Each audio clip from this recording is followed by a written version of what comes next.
Assalamualaikum warahmatullahi wabarakatuh. Kami dari kelompok 1 akan menjelaskan anatomi kardiovaskular. Perkenalkan, saya Rika Andini. Saya Lina Pavia. Saya Nurul Hamidah. Saya Syifa Tasya Kamila. Saya Indriani Amelia. Saya Dini Arina Putri. Saya Jazira Tasya. Saya Abdurrahman dan selamat menyaksikan. Halo semua, di sini kami akan menjelaskan tentang pengertian anatomi dan fisiologi sistem kardiovaskular. Di video kali ini, kami akan menjelaskan bagaimana sistem kardiovaskular bekerja dalam menjaga sirkulasi darah agar tubuh tetap sehat dan berfungsi dengan baik. Anatomi dan fisiologi sistem kardiovaskular adalah ilmu yang mempelajari struktur dan cara kerja jantung serta pembuluh darah dalam mengedarkan darah ke seluruh tubuh. Melalui sistem ini, tubuh mendapatkan oksigen dan nutrisi yang dibutuhkan, serta mengeluarkan zat sisa metabolisme seperti karbon dioksida. Secara sederhana, sistem kardiovaskular bekerja seperti mesin pemompa kehidupan. Jantung berperan untuk memompa darah, sedangkan pembuluh darah menjadi jalur utama peredarannya. Sistem inilah yang menjaga agar seluruh organ tubuh tetap berfungsi dengan baik dan seimbang.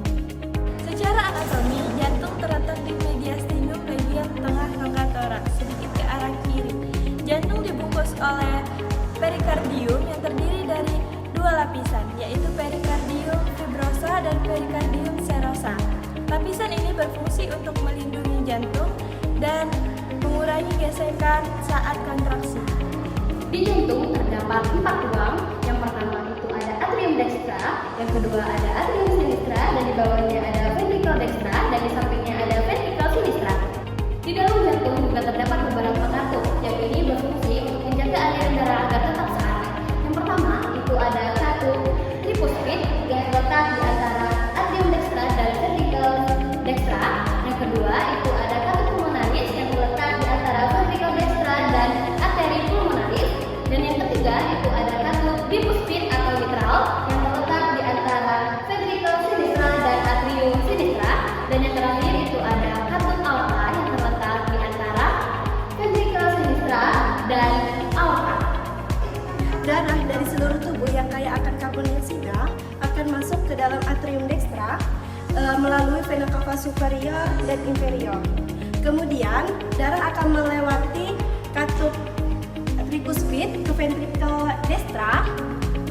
Kemudian di saat ventricle dextra itu berinteraksi, maka katup tricuspid akan menutup dan katup pulmonaris akan terbuka. Kemudian darah akan dipompakan ke arteri pulmonaris, ke lobus untuk melakukan pertukaran gas atau difusi, yaitu pelepasan karbon dioksida dan penyerapan oksigen. Darah yang sudah mengandung oksigen kembali ke atrium sinistra melalui 4 vena pulmonalis, lalu melewati katup mitral menuju ke ventricle sinistra.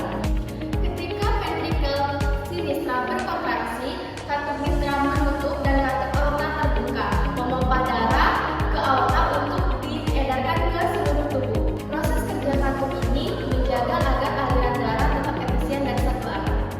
Secara fisiologis, kerja jantung dibagi menjadi 2 fase utama yang disebut siklus jantung. Yang pertama, fase diastol, yaitu saat jantung relaksasi dan darah mengisi atrium serta ventricle. Yang kedua, fase sistol, yaitu saat ventricle berkontraksi untuk memompa darah ke paru-paru dan ke seluruh tubuh. Satu siklus jantung rata-rata berlangsung sekitar 0,8 detik pada keadaan normal. Kontraksi jantung dikendalikan oleh sistem konduksi listrik intrinsik yang dimulai dari nodus sinoatrial sanod sebagai pacemaker alami jantung. Kemudian impuls diteruskan ke nodus arioventricular atau upnode bekas his dan serabut Purkinje. Sistem ini mengendalikan denyut jantung normal atau ritme sinus. Sebagai kesimpulan, jantung ini perannya sebagai pompa ganda yang mengalirkan darah dari paru-paru ke seluruh tubuh. Tiap katup dan ruang selalu memiliki peran penting agar aliran darah itu tetap teratur.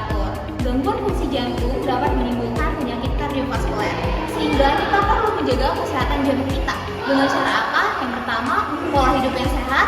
Kedua, olahraga. Yang ketiga, kurangi sodium. Dan yang keempat, jangan merokok.